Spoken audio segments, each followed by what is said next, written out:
em vez de fechar nossos olhos, vamos fechar os jornais. Sejam todos bem-vindos. Boa tarde, ouvintes da Rádio Fraternidade. Estamos retomando a nossa programação da terceira Jornada Espírita. E agora nós temos a participação de Joamar no seminário e à noite a palestra também com a Joamar. Vamos agradecer ao Mestre Jesus esta oportunidade de estarmos aqui reunidos na Casa Cultura, num evento ímpar em que temos contato com a doutrina renovada do Cristo. Que nossos corações se encham de luz para a compreensão de nossas vidas e de nossa caminhada. Divino Mestre Jesus, seja por nós hoje e por todo sempre. Que assim seja. Nós vamos passar a exposição do Joamar, ele vai fazer uma exposição direto, vamos partir para o intervalo e em seguida o retorno com perguntas e respostas. Na mesma metodologia que nós adotamos ontem e hoje de manhã também, vocês vão fazendo a pergunta e depois eu e Artuzinho a gente vai repassando para a Joamar fazer para responder. O seminário de agora é um desafio chamado Família, o tema de nossa jornada. À noite, lembramos que a palestra de encerramento com o companheiro Joamar é Vida em Família, Crises, Enfrentamentos e Superações. Por favor, Joamar.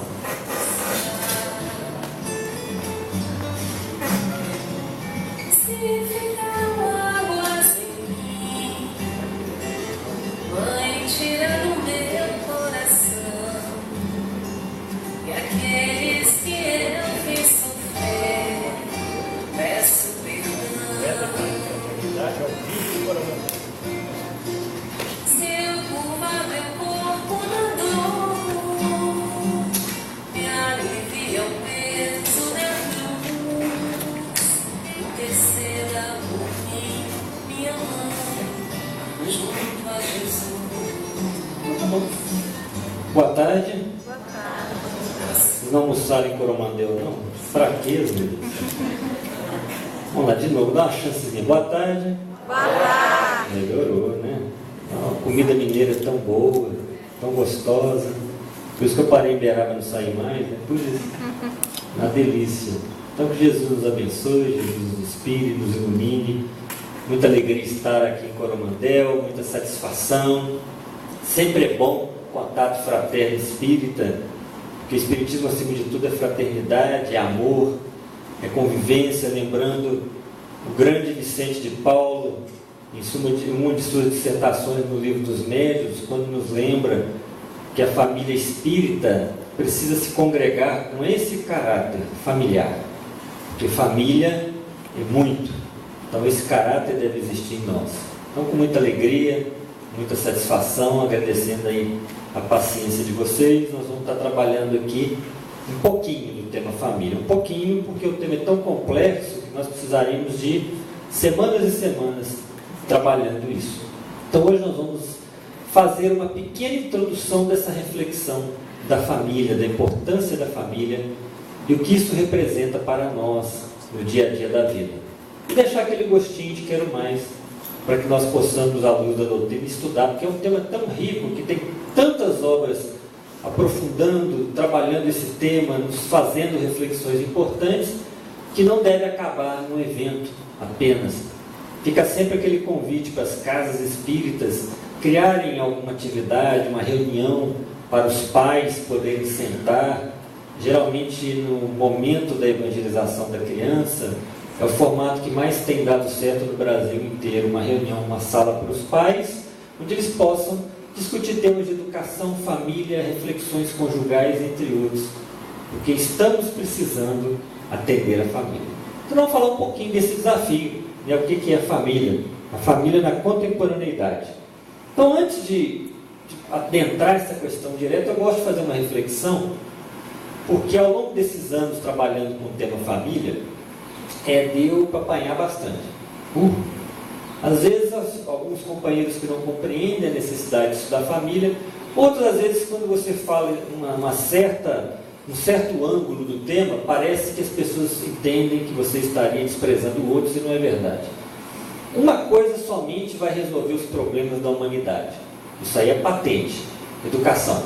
Se nós fôssemos usar um sinônimo para a palavra espiritismo, para a palavra evangelho, seria educação.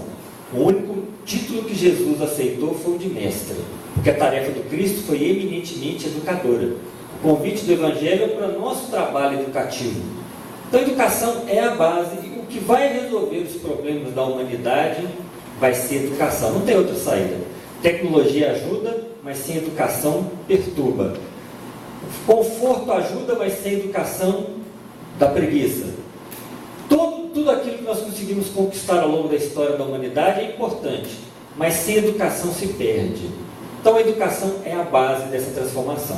Agora, a educação ela tem 5 prismas diferentes, 5 enfoques diferentes. O que vai fazer o trabalho de transformação são todos esses 5 enfoques.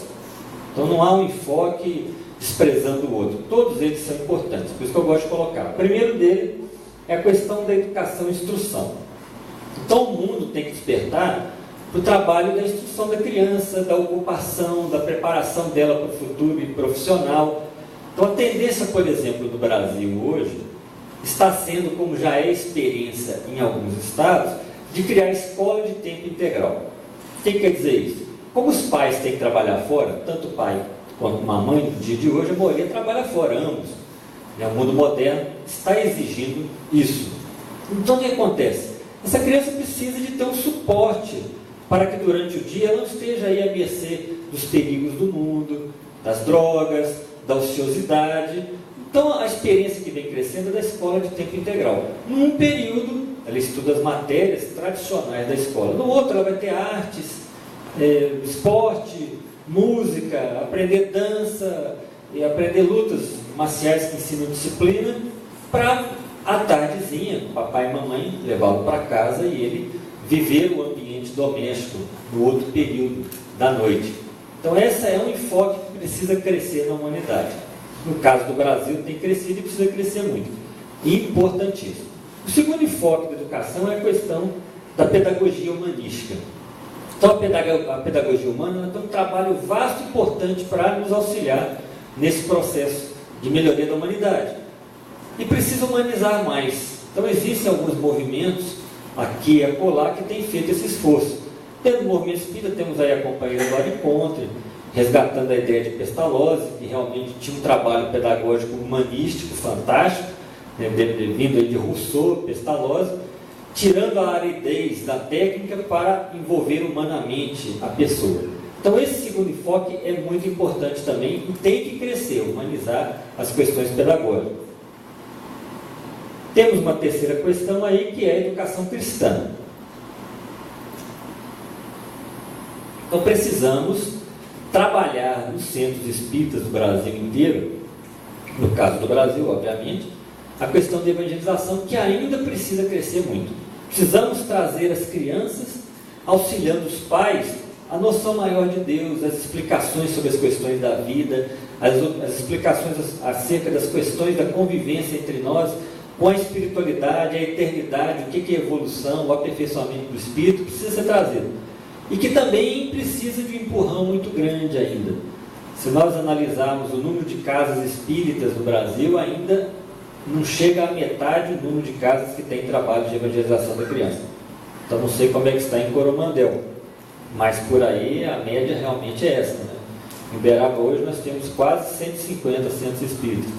Nós devemos ter aí uns 50 com evangelização, é pouco ainda. Precisava toda a casa espírita abrir para trabalhar Deus para as crianças, Evangelho, Cristo, amor, perdão, tolerância, sob o enfoque da doutrina espírita. Então precisa ser muito trabalhado. O outro ângulo, o quarto ângulo, é da educação do lar, a educação da moral e do caráter, que nós vamos falar mais aqui hoje, que é essencial e importante, que é o trabalho de desenvolver o caráter, a personalidade dos filhos. Essa parte compete à família. Essa não vai ser na escola, não vai ser a pedagogia que vai fazer isso, e a evangelização. Vão auxiliar muito, mas o trabalho de moralização do ser é dos pais em casa, porque trabalham com o ingrediente do coração dos filhos, com os valores, com as tendências e por aí vai. E o quinto enfoque é o enfoque da autoeducação, da reforma íntima, que todos nós que adentramos a doutrina espírita somos convidados a ela. É por isso que às vezes centro espírita espanta um pouco os outros, né? Interessante como às vezes espanta, porque às vezes você vai em determinada denominação religiosa, muito louvável, todas são respeitáveis e nobres, e às vezes fala assim: olha, você está vindo aqui, você já está acobertado, né, pela bênção, então você já está salvo. Beleza, isso é algo que se repete muitas vezes em muitos lugares. O centro espírita é o contrário, nós chegamos e começamos a trabalhar, a consciência clara, e nós pensamos assim: estou torrado, estou perdido. Quanto mais eu trabalho, mais eu descubro que eu tenho muita coisa para fazer. Quanto mais eu desenvolvo, mais eu enxergo as minhas sombras. Aquilo que eu achava que era um probleminha pequeno, o melhor se torna grande. Aí eu tenho que trabalhar para reformar. Aí eu descubro outro que eu não enxergava antes. Então é um trabalho árduo. Por isso que não é fácil, né? Me lembra aquela história de Teresa de Ávila, que foi uma grande religiosa, uma católica na Espanha, em Ávila, era uma criatura fantástica, uma das grandes almas na Terra, e que em determinado dia ela estava caminhando ali nas cercanias do convento, foi atravessar um riacho, e naquele dia provavelmente havia chovido nas cabeceiras do riacho, estava mais caudaloso, e ela escorregou numa pedra e caiu.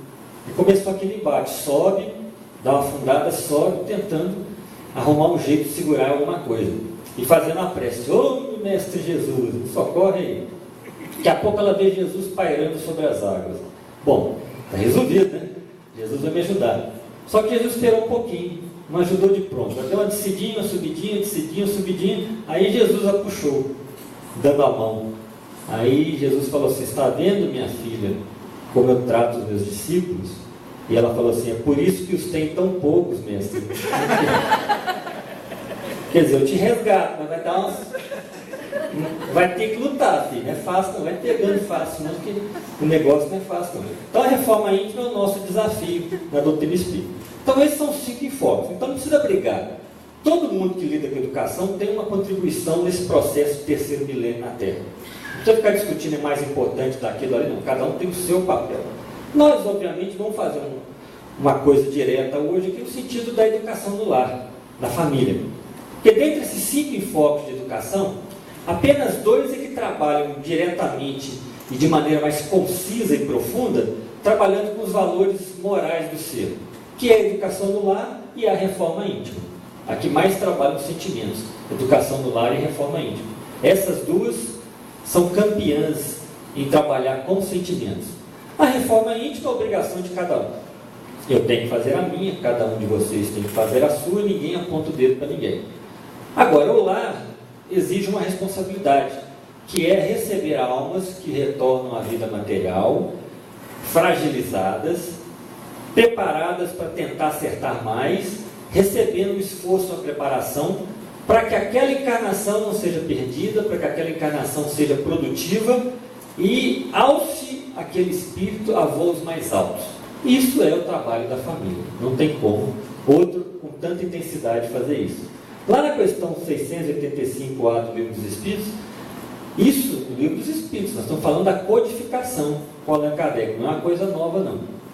Kardec, naquele capítulo aí, em torno da questão 500 e pouco, 600 e pouco, começa a falar sobre as questões humanas, os problemas, as dificuldades, o amparo à velhice, e o assunto vai sendo direcionado pelos espíritos na resposta até desaguar nisso. O que vai resolver os problemas sociais da Terra? O que vai resolver as dificuldades da Terra? De diferenças, desigualdades, má distribuição de renda, etc. Os espíritos falam: o que vai resolver esse problema não serão as teorias econômicas, é a educação. Esse elemento é a educação que vai resolver isso. Então esse primeiro, beleza, em cima, educação. Mas continuaram, poderiam ter posto um ponto ali e resolvido a resposta, mas eles continuaram. Mas não a educação intelectual. Ela é importantíssima, mas precisa ir mais fundo para resolver as questões humanas. Mais do que educação intelectual, educação moral. Mais educação moral. Ponto. Parou aí? Também não pararam. Os espíritos aprofundaram mais a resposta. Não nos referimos, porém, à educação moral pelos livros. Mas o que quer dizer isso? Educação moral pelos livros significa a educação moral que ainda adentra ao ser pela esfera intelectual. Isso é educação moral pelos livros. Quando eu leio o Evangelho, educação moral pelos livros. Quando faço uma explanação, educação moral pelos livros. Isso que nós estamos fazendo aqui agora, educação moral pelos livros. O trabalho de evangelização é uma educação moral pelos livros também. Todo trabalho de estudo, doutrina, é ainda uma educação moral pelos livros. Ou seja, a doutrina chega até nós pelo intelecto. Aí nós vamos absorver aquele ensinamento e refletir nele para fazer alguma coisa interiormente. Mas ainda é educação moral pelos livros. Aí os Espíritos não pararam aí. Ensina que consiste na arte de formar os caracteres, formar o caráter. Aqui, está vendo? Aqui incute hábitos, portanto a educação é um conjunto de hábitos adquiridos. Está vendo? Então os Espíritos falaram isso lá na codificação. Não é agora não. Não é coisa que inventaram esse negócio do movimento espírita agora, de família. De que tiraram isso? Obra básica de Jesus. Nós vamos ver aqui que tem referências do Cristo, a questão da obrigação familiar. Então isso mostra para nós que a que vai trabalhar a questão da moral, dos sentimentos, trabalhar caráter do espírito é dentro de casa. Porque Deus é sábio nas suas leis. Ele criou mecanismos que precisavam apoiar o espírito do seu processo de desenvolvimento moral.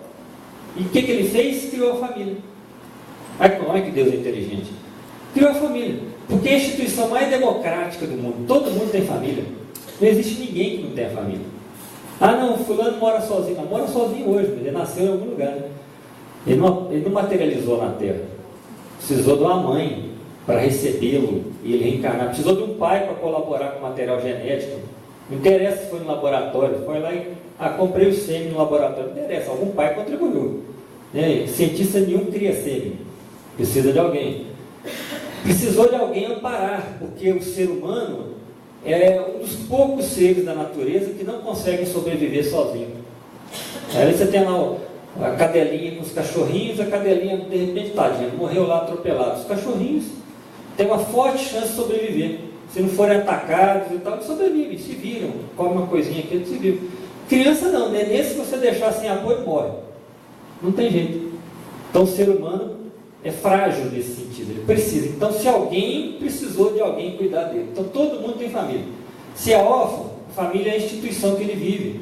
Os irmãos são aquelas outras crianças, os responsáveis fazem o papel de pai e mãe. Todo mundo vive com clima familiar na terra. Deus é sábio, porque assim obriga que a criatura passe por essa experiência de alguma maneira e cresça com ela. O que vai aprender com essa experiência? Muito. Não tem escola melhor do afeto na vida do que o lar. Se alguém não aprender a amar dentro de casa, não aprende lugar nenhum. Não aprende lugar nenhum. Ninguém vai conseguir aprender a amar tanto quanto na escola do afeto chamada lar. É assim. Ali se aprende. Me recordo uma lição do livro Jesus no Lar, Ney Lúcio, em que o espírito Ney Lúcio, pela psicografia do nosso querido Chico, conta uma passagem lá dada lá em Cafarnaum com Jesus e os apóstolos. Então conta lá Ney Lúcio que determinado dia Jesus estava reunido com os apóstolos. E nessa reunião com os apóstolos, eles estavam comentando sobre várias questões, isso à noite.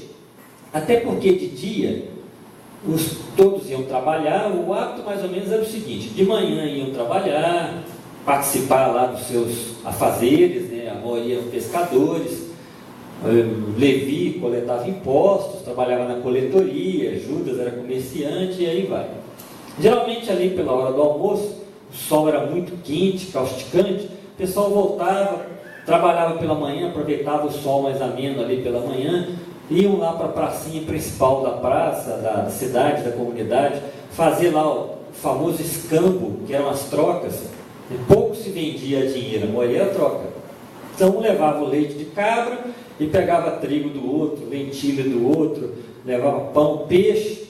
Então os apóstolos levavam peixe, a maioria deles eram pescadores, levavam peixes, aí levavam leite para casa, faziam lá as devidas trocas. À tardezinha, quando o sol ia se amainando, é que Jesus gostava de pregar para a multidão, né? Para não, também coitado da multidão, ficar debaixo do sol muito forte, ninguém aguentava. Então ele geralmente pedia para ancorar a barca ali na beira do lago, né? do lago ali de Cafarnaum, Mar da Galileia, e ali ele subia na barca para ficar melhor visto e comentava, aconteciam aí duas coisas interessantes para a multidão ouvir. Ali tinha aquele pessoal que estava lá atrás. Um era a tradição histórica, como não tinha microfone, o da frente falava para o de trás e contava, olha, ele falou isso, de trás falava para o outro, ele falou isso, de trás falava para o outro, ia chegando para todo mundo. E outro era o fenômeno mediúnico de reverberação, contra os espíritos que, em muitas pregações, Jesus usou de um mecanismo mediúnico de reverberar o som. Então o som se propagava através de efeito físico, para que todo mundo escutasse ali, o que provavelmente aconteceu no Sermão do Monte, por exemplo, que estava no alto do monte, o pessoal descendo ali em volta, não dava para escutar de longe, mas todo mundo escutou, até na última fileira, né? E Jesus tem dessas facilidades, né? Para que o Evangelho chegasse a todos. Então ali de noite, depois que o pessoal se tinha recolhido, é que Jesus ia conversar ali entre os poucos apóstolos e discípulos. Aí era um pessoal mais restrito. Não porque Jesus quisesse elitizar, pelo contrário, pregava para a multidão. Mas é porque ali, em meio a algumas almas somente, mais amadurecidas, ele poderia aprofundar os assuntos. Não dava para Jesus falar de reencarnação para a multidão, por exemplo. Então, ele falava muito, então ali na hora daquelas discussões ele aproveitava e aprofundava os ensinamentos. E conta-se que Jesus gostava de ir na casa de Pedro, que Pedro era casado, não sei se todo mundo sabe disso, Pedro era casado, tinha 2 filhos, e eu costumo lembrar que é um exemplo bonito, né? Ele morava com a sogra. É um exemplo belíssimo de Pedro morar com a sogra. Ele gostava dela, né? Tá vendo? Fica de exemplo para nós, viu? Tem que parar de falar mal da sogra, né? Carregar uma fotinha da sogra na carteira, inclusive, né? Para mostrar que gosta mesmo. Em determinado dia, Jesus estava lá pregando, quando de repente o assunto família surgiu. E naquela época já era assim, né? Você começa a discutir, você fala de política, futebol, reclama do cunhado, chega em casa, não ajuda, come, tal, ali vai, né? O filho quer trabalhar, o maridão também devagar. Então naquela época já era assim. Reuniu, conversou um pouquinho, daqui a pouco alguém falava alguma coisa de família, reclamando. Ah, você viu? Não dá, não tem jeito. Aí o pessoal começou a reclamar algumas coisas, né? Fazer pontuações em torno do assunto. Até que a sogra de Pedro olhou Jesus no meio daquela salinha simples, daquela casinha simples, falou, gente, nós estamos aqui discutindo, o homem está aí, velho. Quem é melhor do que ele para responder? E perguntou, mestre, por que é tão difícil a convivência doméstica? Por que é tão complicada a convivência doméstica? E Jesus, como usava um método dialético, que os judeus também usavam, ele não simplesmente respondia, geralmente você fazia uma pergunta para provocar o educando a refletir. Isso é igual sala de aula, você vai respondendo, como é que é isso, professor? Você responde e está lá no WhatsApp. Então, de repente, você devolver com a pergunta, fica melhor. E o que aconteceria isso ou aquilo? Então, um método dialético muito interessante. Aí Jesus devolveu uma pergunta para ela. O que você faz com as lentilhas que você serve à refeição? É um hábito do Oriente comer lentilha. De lá que veio, por exemplo, do Brasil, com os imigrantes do Oriente. Então ela falou, bom, eu escolho as lentilhas, coloco de molho, depois levo-as para o fogo, onde ficam cozinhando lá a manhã inteira. Até porque naquela época não tinha fogão a gás, né? Fogão a lenha. Não tinha panela de pressão, era panelinha de barro. E lentilha era dura. Com melhoramento genético, eu me lembro quando era menino, minha mãe ia comprar lentilha, tinha que ficar lá, panela de pressão, o negócio custava amolecer. Hoje não, melhoraram, fizeram melhoramento genético, você vai lá rapidinho, cozinha, fazer com arroz uma delícia então, e faz. Aí ela respondeu para Jesus isso. E Jesus fez outra pergunta. O que você faz com a massa do pão que você serve junto com a refeição? Ela falou, bom, eu não preparo a massa, né? Dá uma preparada, aquela sovadinha básica, né? Diz as malignas, quanto mais pensa no marido, mais a massa cresce, não sei porquê, né? De tanto sovar, né? Aproveita, sova a massa, ela cresce bastante. Aí eu levo para o forno, né? Para virar pão. Massa crua não é pão. Pão é massa que passa no forno. Aí Jesus falou, olha, a mesma coisa acontece conosco na convivência familiar. Nós podemos ser comparados às lentilhas, endurecidos para a vida. Então nós estamos endurecidos para a vida. A experiência do dia a dia da família, o calor das experiências está simbolizada no fogo brando do fogão a lenha ali. Aquele fogo está cozinhando. Então o calor das experiências está simbolizado naquele fogo, nos preparando para a vida, amolecendo os nossos corações, amenizando os nossos valores, criando bons sentimentos, boas virtudes no coração. É isso. Essa experiência, porque não tem ambiente tão rico de experiência afetiva quanto a família. Ninguém consegue. Todo lugar que a gente conviva com alguém tem alguma experiência afetiva, natural, mas não com tanta intensidade quanto no lar. Na família, aquele embate, dependência econômica, dependência física, busca, aquele laço estreito da família, do casamento, dos filhos que chegam, e uma hora não está bem, outra não está, uma ajuda de cá ou de lá, e ali aprende a perdoar, aprende a tolerar, aprende a relevar, aprende a sacrificar, aprende a renunciar. Não tem lugar tão intenso de riqueza afetiva quanto a família, quanto o lar. Por isso que é tão rico. E o pão, Jesus lembrou. Podemos dizer também que o lar é o grande forno preparador das almas. Então elas passam pelo calor das experiências domésticas e se tornam pão, quer dizer, se ficam prontas para a vida. Aí a sogra de Pedro parou, pensou, nossa mesmo, muito bom, mas mais uma perguntinha. Por que então, apesar disso, em alguns lares, às vezes, acontece de ter um ou outro que não cede, que fica ali endurecido, e sai de casa brigado às vezes, cai no mundo aí, fica magoado, fica de mal aí do resto da família. E esses? Jesus novamente devolveu com outra pergunta.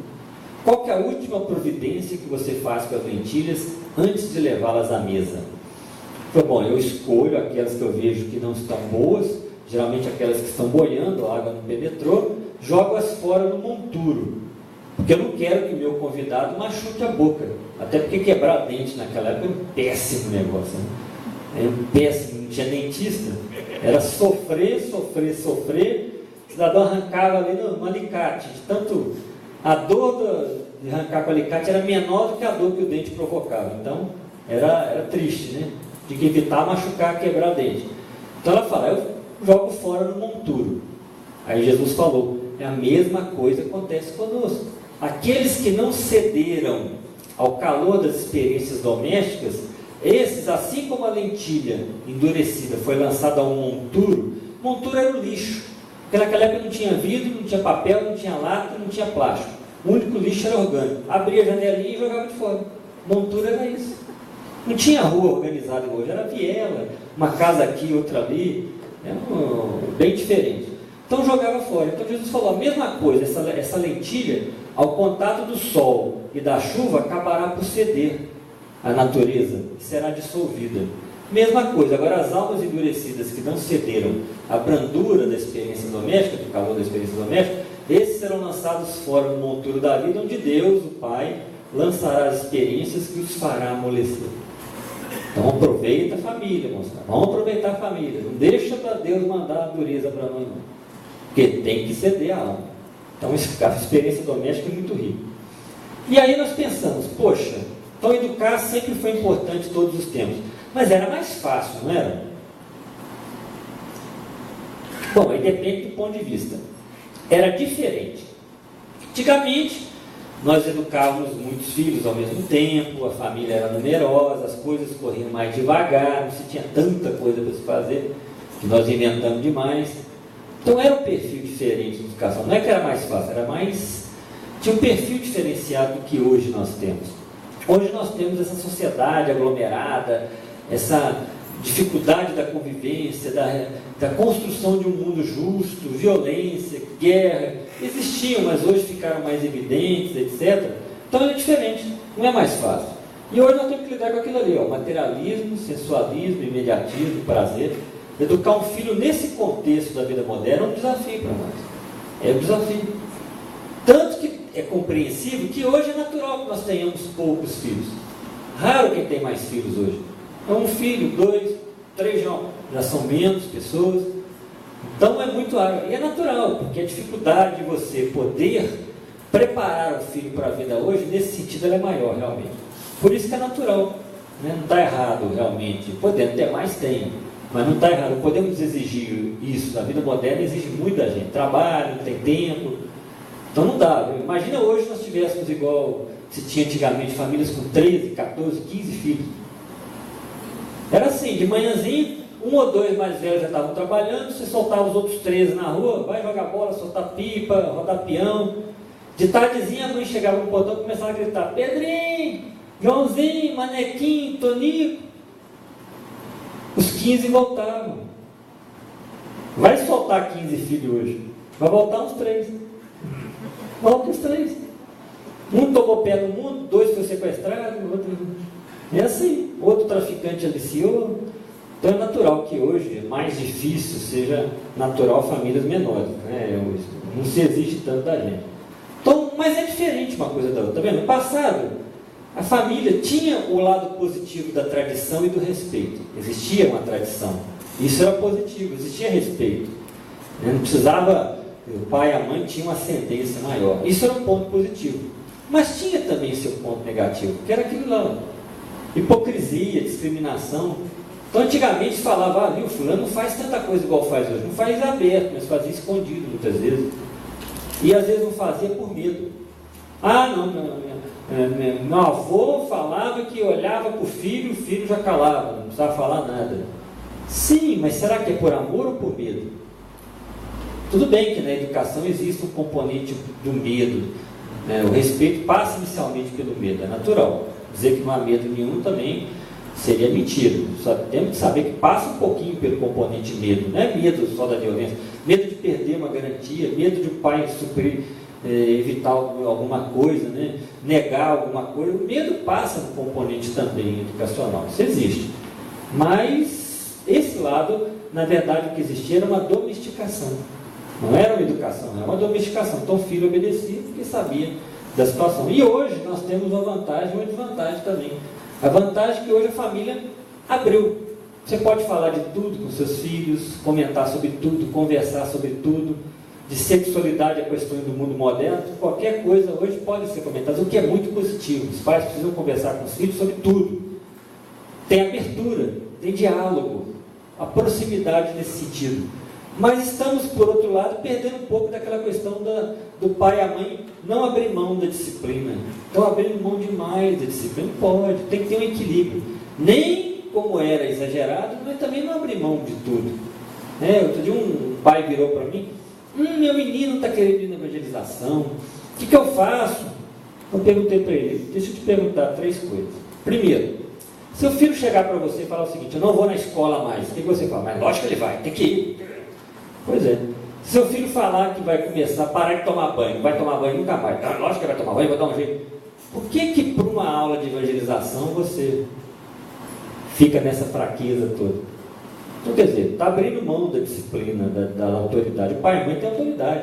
Ah, mas se ele não quiser fazer isso e aquilo, você paga a mesada para ele? Paga. Ele não está lá na sua casa tal, ele não depende de você, depende. Então, meu filho, você tem que impor sua autoridade. Pode abrir mão dela, não. Equilíbrio. O pai ama o filho, mas tem que saber dizer não certas horas. Não é só assim, não. Não também é amor. Muito importante. Então, por que desafio, então, educar os filhos nos dias de hoje, já que está tão aberto, o diálogo está franco? Por causa da nossa incompetência como pais, a verdade é essa. Nós estamos sendo pais um pouco incompetentes nesse sentido, está vendo? Primeiro, olha lá, preguiça e comodismo dos pais. Preguiça. Chega em casa cansada, não mexer com o menino, não. Deixa eu lá ver a novela da Globo, jornal. Hoje, então, que existe o tal da miserável TV por assinatura, né? Virou coisa de pobre agora também, todo mundo tem, né? Sim, virou coisa de pobre também. Que bom, né? Democratizou. Mas, por outro lado, nós temos 600 canais para induzir a preguiça agora. Então, comodismo, preguiça, desânimo, ai meu Deus. Então, nós precisamos quebrar essa preguiça, esse comodismo. Pai e mãe é uma missão sacrificial. Tem que chegar em casa, atender os filhos, ver como é que foi o dia.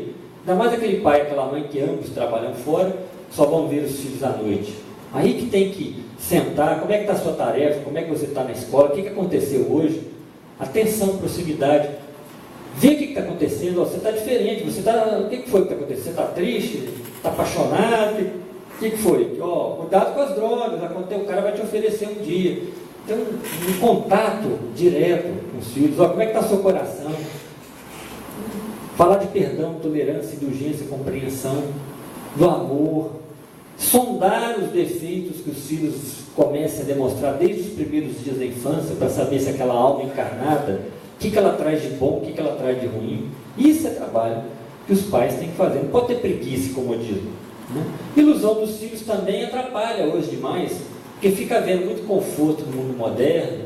Às vezes olha outras crianças, outros jovens de famílias mais abastadas e que tem muita coisa e começa a querer comparar. Fulano tem isso, por que eu não tenho? Então os pais têm que ter uma vida de cumplicidade com os filhos, porque sendo assim eles vão compreender o que pode, o que não pode, o que é possível em meio ao mundo moderno. Mas que dificulta, né? Falta de tempo dos pais, muito grande, e o materialismo do mundo moderno, que é feroz. Eu me recordo uma lição do livro lá, Os Mensageiros, não sei se vocês se recordam lá, aquele mentor espiritual Aniceto, porque nome de mentor espiritual do livro de André Luiz é só para achar bonito no livro, não dá para pôr filho não, viu, gente? Chamar Aniceto no filho é brincadeira, né? Setinho, vem cá, não dá, né? Então Aniceto, que é um grande mentor espiritual, estava comentando ali com o André Luiz sobre a questão da exposição das nossas chagas morais, do conforto. Então, ele conta lá, André Luiz, que a tecnologia, as facilidades que o materialismo e a ciência humana traz são bons, mas ao mesmo tempo expõem as chagas humanas. Quando se cria muito conforto no lar, ele fala lá para o André Luiz, então a alma fica desatenta, fica lá naquela tranquilidade, naquela preguiça, naquela inércia. Hoje em dia nós temos uma doença gravíssima chamada sofalite aguda. Isso acomete inclusive os espíritas. Vocês hoje estão quebrando esse padrão, né? Domingo à tarde, aquele dia do cidadão deitar no sofá e não consegue levantar antes da meia-noite. É a sofalite aguda, viu? Perigosíssimo. Então, quer dizer, ele já comentou isso em 1938. Eu fiquei pensando, gente, o Aniceto está falando isso em 1938, que o conforto no lar está expondo as chagas morais, a inércia dos pais. Eu fico pensando hoje, porque em 1938 não tinha conforto praticamente. Os únicos confortos que existiam, que não era para todo mundo, porque dependia de ter dinheiro, era energia elétrica, que não era para todo mundo, era para poucos, em 1938, era na lamparina, fogão a gás, fogão a gás, que eram os primeiros, quase não tinha, rádio a válvula, que também não era todo mundo que tinha, e geladeira, que pouca gente tinha. Só isso. E o Aniceto me dizendo que o excesso de conforto estava expondo as nossas chagas morais. O que ele falaria hoje? Com dezenas de parafernália eletrônica em casa. Então, porque isso atrapalha, gente? Quem é professor aqui? Levanta o braço. Vou fazer uma enquete aqui. Quem é professor? Não dá vontade de levar um 38 e dar um tiro no smartphone? Fala a verdade. Não dá? Não sei como é que um moleque consegue ficar 2 aulas de 50 minutos. Você está lá falando. Tudo bem, não atrapalhando a aula, eu deixo, não tem problema. Também se for tirar todo mundo, vai virar uma guerra. Mas, como é que pode, né? A tecnologia expõe, quer dizer, em vez de estar interessado no aprendizado, fica naquele conforto de falar bobagemzinha, né? Troca-se 300 diálogos em meia hora, 400, ali falando bobagem, coisa que não vai levar a nada. Então o excesso de conforto expõe as nossas chagas. Então o materialismo é aquilo lá. E o lar é o primeiro a sofrer os ataques do materialismo. E esses ataques provocam o desejo das pessoas em ter mais. Não preocupa-se em ser, preocupa-se em ter. Aí quer ter mais, e o embate, a angústia porque não tem, e vem a paixão, a preocupação material, aí atrito, abandono, discussão, separação, aí a coisa degringola. E os pais, em vez de preocupar em orientar os filhos e preparar para a vida, muitas vezes estão mais preocupados com a herança material. É importante, se puder deixar uma casa, um carro, um dinheirinho no banco, nenhum de nós reclamaria, né, se o papai deixasse. Mas, além, mais importante que isso, é a herança moral. O que eu estou deixando para os meus filhos no campo moral? Eu os estou preparando para a vida? Porque educar é preparar para a vida. Não é preparar para nós mesmos, para a vida.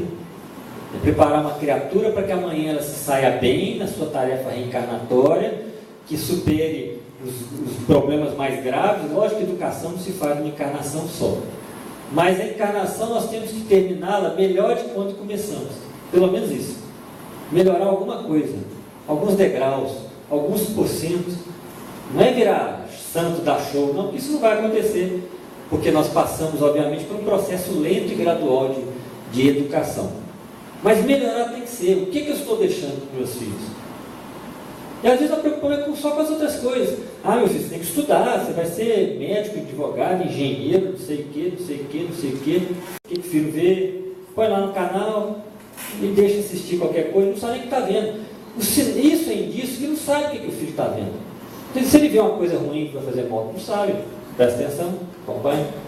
É complicado, tem que brincar com seu filho, desde pequeno. Aqui que eu vou falar com meu filho, o que ele entende. Vai falar de bichinho, vai contar uma historinha. É isso. Você acha que educar o filho é falar português, matemática, física, biologia na escola, não é dentro de casa. O pai vai até ajudar na tarefa, a mãe diz. Eles é que vão ter que fazer. Agora, o que os pais vão ensinar são matérias da alma. Perdão, tolerância, indulgência, compreensão, amor, fé, convicção, confiança, alegria da vida, saber esperar, relevar, renunciar, sacrificar. Isso tudo que nós temos que ensinar aos filhos. Isso que se aprende na escola. Então, lá é a célula básica, diz Emmanuel, onde a criatura deve receber as bases do sentimento e do caráter. Ali ele vai receber as bases do sentimento e do caráter. Por isso que não há lugar melhor no mundo do que a família. Para isso. É uma instituição realmente democrática. Então, em vez de a gente queixar das lutas, vamos aproveitar isso. Fica reclamando, mas é difícil educar filho. É difícil, que problema difícil? Agora, o desafio aqui é alguém me falar uma atividade nobre que não é difícil. Me lembra alguma? Nenhuma. Tudo que é bom exige esforço e sacrifício. Tudo. O que é fácil é porque não é bom. Fácil, empurrar os outros ladeira abaixo é fácil, mas não é bom. Não é assim? Se alcoolizar numa festa é fácil, mas não é bom. Por aí vai. Agora faz o inverso. Chegar numa festa que todo mundo bebe e você não. Aí já fica um pouco mais complicado. Tem que ficar justificando toda hora. Vai beber? Não, por quê? Vai beber? Não, por quê? No mínimo 77 porquês numa festa você tem que responder. No mínimo 77.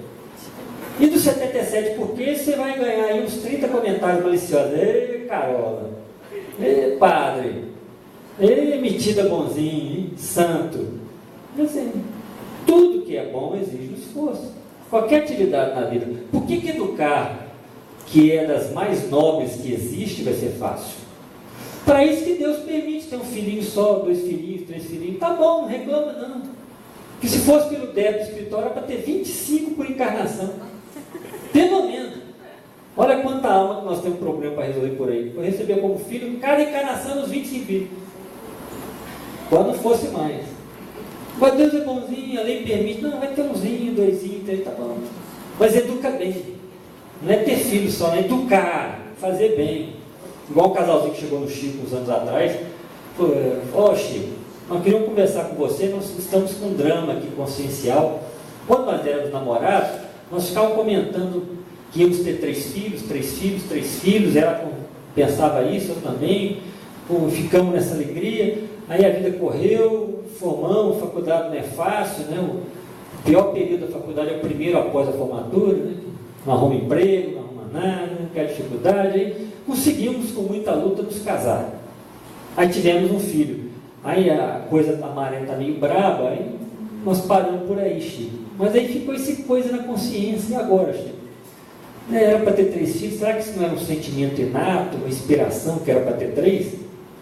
Aí o Chico, muito pedagogicamente, falou, olha, meus filhos, pode até ser que fosse para ter 3, ele até saberia dizer, né?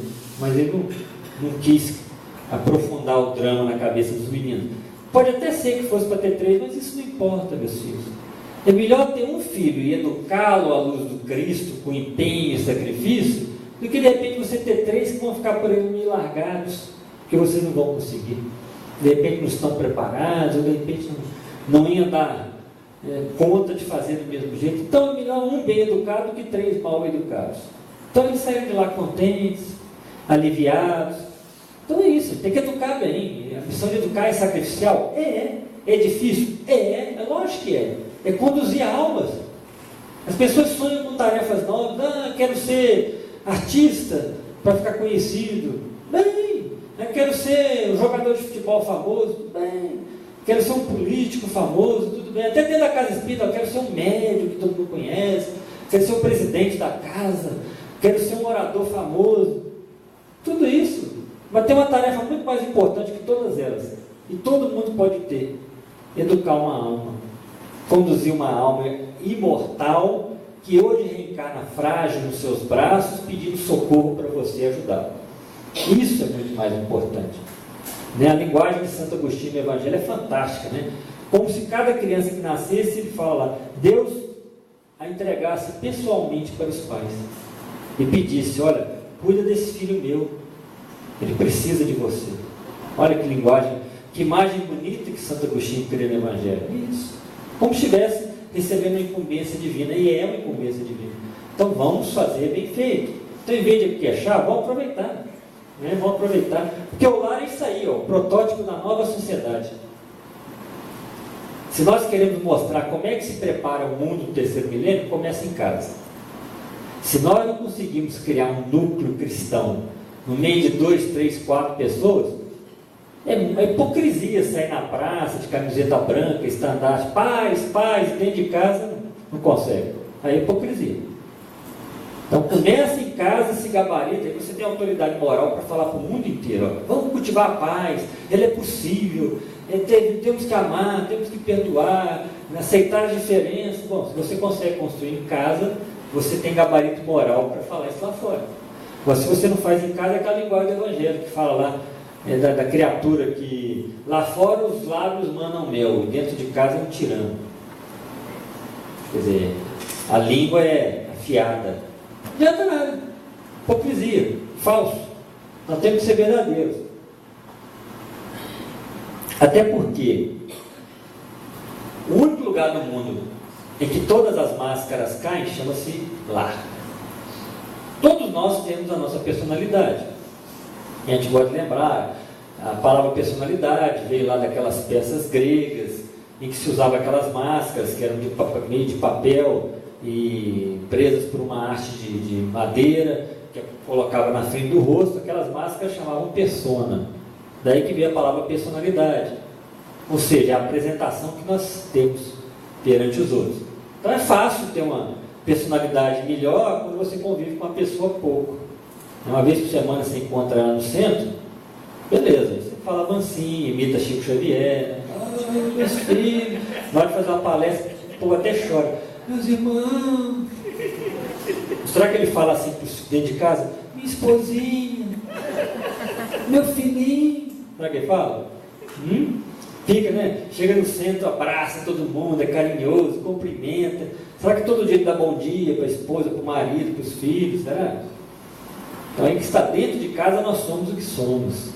Dentro de casa não tem hipocrisia, não tem máscara que resista. Resiste um pouquinho, cai. Dentro de casa cai mesmo. É daquele jeito. Até gosto de contar a história do Pedro e João de vez em quando para mostrar isso, né? Então conta-se lá que Pedro e João eram dois espíritas e trabalhavam juntos na casa espírita. E o Pedro admirava muito o João. O João era muito diligente, trabalhador, era um bom médium, fazia estudos do Evangelho na casa. Então o Pedro admirava, nossa, o João é um cara 10. E aconteceu do João Pedro emprego. O João Pedro emprego, o Pedro ficou condoído daquilo e pediu para o chefe dele, não tem uma vaguinha aí? E o chefe falou, bom, tem uma tarefa humilde, mas se ele quiser fazer, pelo menos garante um saláriozinho mensal. O João aceitou, começou a trabalhar na mesma empresa que o Pedro. E o Pedro se admirou ainda mais do João, porque o João era pontual, cumpria os horários, obedecia às ordens do chefe, cumprimentava os colegas, era ali um cara bom mesmo de trabalho. Mas o Pedro falou, que bom, né? Esse João é um cara bom mesmo, vou até fazer uma visita na casa dele. Foi lá na casa do João, né? Tocou o interfone. Quem é? O Pedro? Ô, meu irmão, vamos aí, vamos abrir, peraí. Abriu, chamou o Pedro para dentro de casa e tal. Começaram a conversar daqui, conversar dali. E o Pedro falou com o João daqui a pouco, nossa, que falta de educação minha. Você quer pegar uma água? Não, quero sim. Bem, traz uma água aí pro meu amigo Pedro. Daqui a pouco minha mulher com a bandeja, um copo d'água e tal. E a conversa vem, daqui a pouco o João vira pro Pedro, você não quer tomar um cafezinho também? Ah, não, aceito, né? Aceito sim, aceito um cafezinho. Então, daqui a pouco, bem, traz um café. Daqui a pouco a mulher traz uma bandeja lá, um cafezinho pro Pedro. E daqui a pouco ele, nossa, fui indelicado, nem te ofereci uns biscoitinhos também, né? Nem te perguntei se queria um café corajoso ou medroso, né? Eu até gosto de contar essa história, lembrar que me pegaram isso lá quando eu mudei para Uberaba. Eu não sabia disso, né? Essas coisas de mineiro. Aí eu cheguei lá e fui numa casa do conhecido. Aí, você quer tomar um café? Oh, beleza, adoro um cafezinho. Você quer um café corajoso ou medroso? Eu pensei, nunca ouvi falar nisso, mas provavelmente café corajoso deve ser um café forte, né? Café, mas eu gosto de um café mais encorpado. Não pode ser um corajoso. E vem aquele café sem nada, né? Você é pão duro, hein, cidadão? Vai tomar um café, não pode nem um biscoitinho, mas você que pediu. Eu pedi? Lógico, eu te perguntei se você queria um café corajoso ou medroso. Você que falou corajoso. Corajoso é o que vai sozinho. Medroso é o que precisa de companhia. Então, aí eu aprendi, né? Daí para frente nunca mais me pegaram. Se alguém me perguntar se eu quero um café corajoso ou medroso, eu já falo assim, um café covardíssimo. Precisa de uma multidão junto com ele. Então vem, traz uns biscoitinhos. Aí, depois de umas 2 horas e meia de visita, o Pedro, eu preciso ir embora, mas eu vou feliz. Vou satisfeito. Feliz porque eu te conheço no centro, cara 10. Te conheço no trabalho, cara 10. Agora na sua casa, esse carinho todo. Como carinho todo? O que eu fiz? Esse carinho todo com a sua esposa, vem pra cá, vem pra lá. Carinho nada, faz 10 anos que eu esqueci o nome dela. É mais fácil chamar de bem, né? Bom, exageros à parte da história, mas isso acontece em outra escala, né? Quem aqui lembra a data de início de namoro? Mulher lembra. Mulher tem uma memória elefantíaca. Lembra, vira pra gente, que dia é hoje? Ai meu Deus, hoje é seu aniversário que hoje não é nada. Ô, bem, dia de aniversário de namoro. Ai meu Deus do céu. Aí passa o tempo, que dia é hoje? Não, hoje não é nada, né? Não é dia de aniversário de namoro, de casamento, não sei. Poxa, dia de aniversário do nosso primeiro beijo. Vai ter memória assim no inferno. Depois é uma agenda. Ela lembra do aniversário da tia, do sobrinho, até do dia que o cachorro nasceu. Pelo amor de Deus, tem que lembrar tudo isso. Haja memória, né? Para falar isso.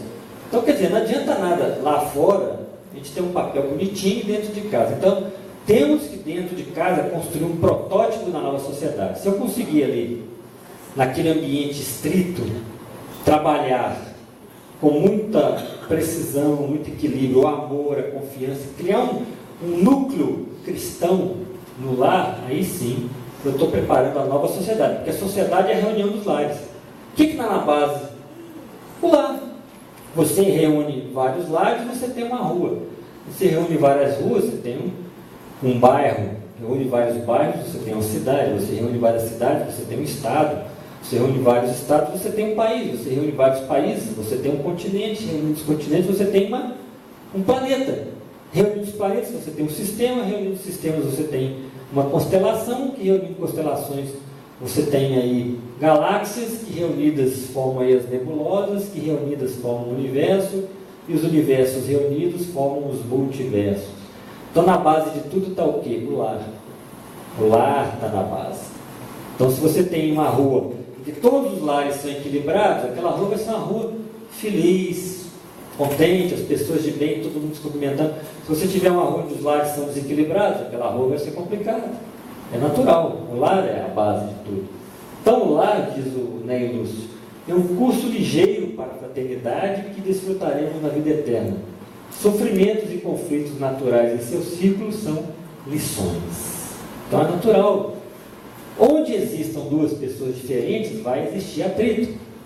Eu gosto muito da colocação daquela educadora Tânia Zaguri, da UFRJ do Rio, em que ela coloca com muita propriedade: onde existam duas pessoas, uma hora ou outra vai ter conflito.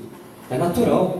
É natural, uma hora você discorda da cor, do filme, do programa, do futebol, qual time é melhor, do tempo, vai chover, não vai chover. É natural, as pessoas são diferentes, são individualidades. Então a grande arte da convivência não é dizer que vai se evitar conflitos, porque isso é impossível. A grande arte é administrar os conflitos. É isso. Na convivência, perdoar, tolerar, compreender, esperar a hora certa de falar uma coisa, ceder mais um pouco. Porque na relação afetiva, alguém cede mais sempre. Não tem como dizer que vai ceder igualzinho. Alguém vai ceder mais. Lógico que precisa de todos para compor um lar. Se alguém não fizer a parte dele, não dá para os outros arrastar. Mas mesmo cada um contribuindo, alguém vai carregar o piano com mais peso. É natural isso.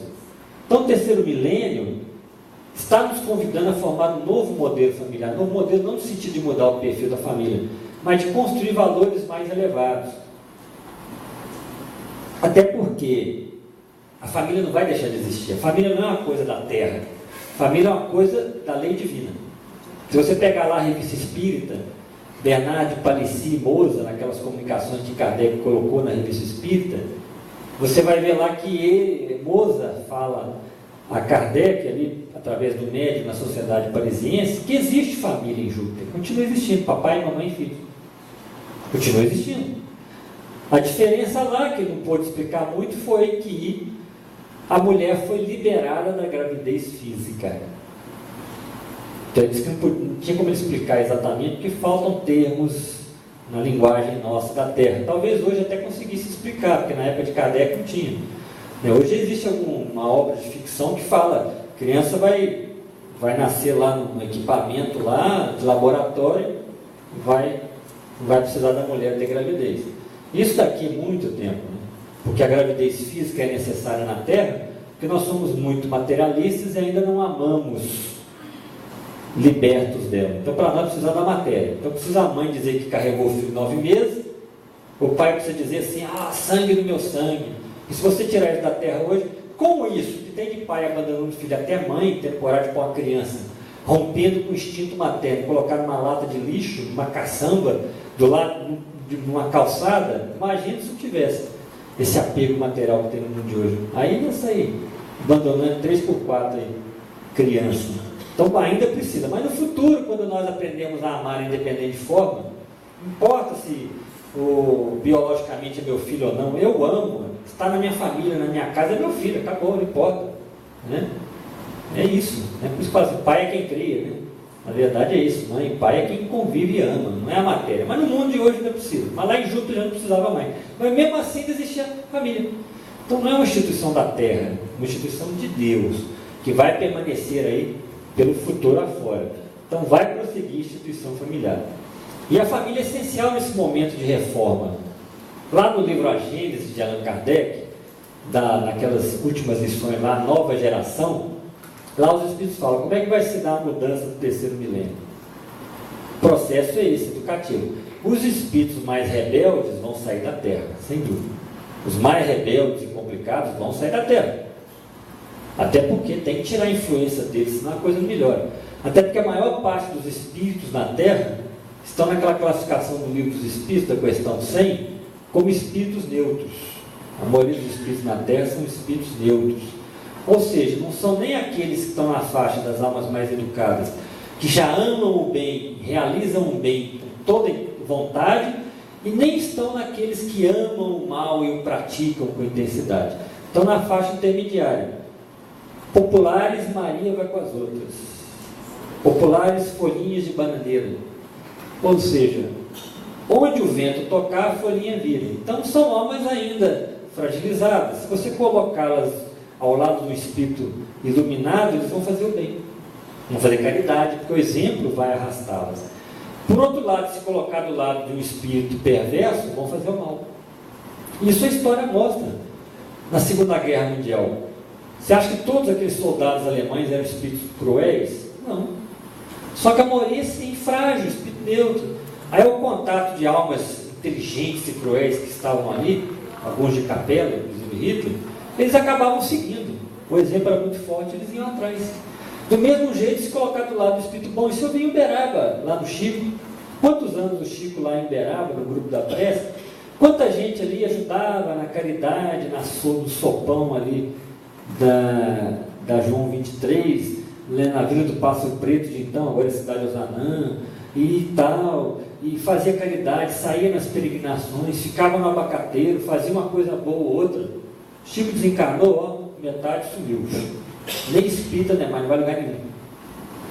Mas por quê? Almas neutras. Então, como o Chico é um exemplo tão forte que arrasta, então para ficar perto do Chico acabava fazendo. Tirou um bom exemplo imediato, se perdeu. Então precisamos desenvolver mais vontade. Então, a nova geração que Kardec lá coloca nos evangelhos é isso, é pegar, tirar o contato dos piores, aí sim, esses vão sair da terra. Esses sim tem que sair da terra, os que não querem melhorar, os que amam o mal. Eles vão sair, dá bem, né? Para tirar espírito perfeito é tirar todo mundo. Não ia ficar ninguém na terra. Mas quem quer ficar na terra? Não, vamos tirar os imperfeitos da terra. Só Jesus Cristo quer ficar aqui, mais ninguém. Então, vai tirar os mais perversos. E vai reencarnar mais almas iluminadas. Esses milhões de almas que estão aí já educadas no Evangelho, na espiritualidade, na Terra, vão reencarnar, a maior parte. Aí vão começar a servir de bons exemplos em todas as áreas, não só religiosa, religioso. Vai trabalhar aí na cultura, na ciência, numa área assim, o Chico falava. Porque você já pensou, você tira os piores.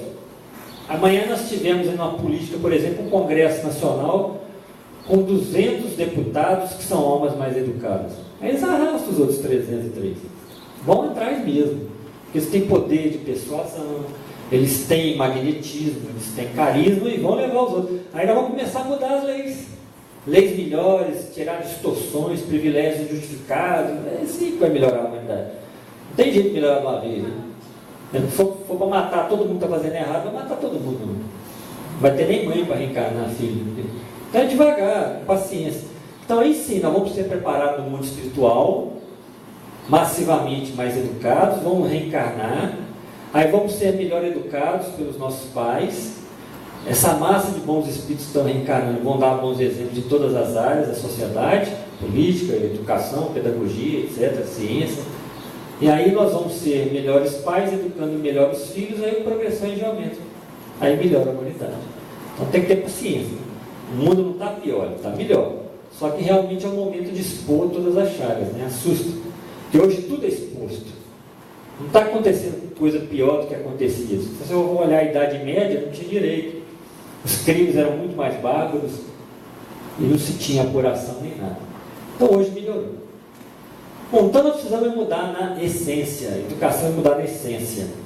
É mesmo que isso sacrifique algumas coisas. Bom, se eu quero ter uma vida produtiva, eu posso até viver nas questões da matéria, mas não priorizando a matéria, priorizando o espírito. Às vezes tem que sacrificar alguma coisa, né? Você me lembra a história do Jaiminho, né? Diz que o Jaiminho estava no quintal fazendo um buraco, o vizinho olhou por cima da cerca e falou: o que é isso, Jaiminho?